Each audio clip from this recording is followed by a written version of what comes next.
El Formaggio.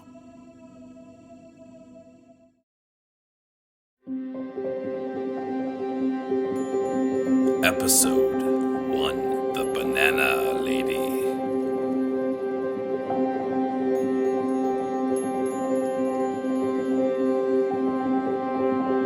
So I just came out of a 13-year-long relationship. I figured I would take some time to allow myself to sort things out, make sure I was in a great space before trying to date again. I figured it's the right thing to do. I don't want to waste anyone's time, let alone have my time wasted in return, right?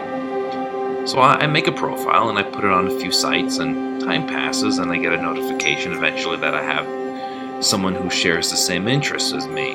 So I'm like, okay. I read her profile once again, and I send out a small text saying hello, the usual stuff, blah blah blah, and she responds. We share a few messages, and I ask if I could have her number. So at this point, we're now texting off the site and on our phones, and this goes on for about a day. And then she asks if she could call me on the phone, and I think to myself, sure, why not? What's the harm that could come from this? He asks, is it alright if I call right now? And I'm like, sure. Now, I don't want to use her real name, so right now I'm just going to call her D. So I answer my phone like a normal human would. I go with, hey, how are you? There's a little bit of excitement in my voice.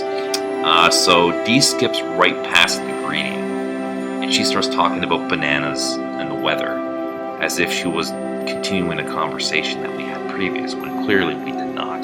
She's probably nervous, so I don't think too much about it, but this goes on for 15 minutes.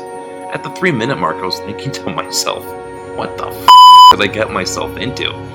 So she went on about how bananas are a superfood, and how they're downplayed and overlooked.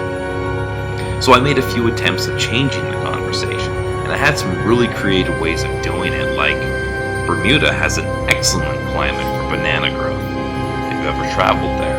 Or anywhere else for that matter?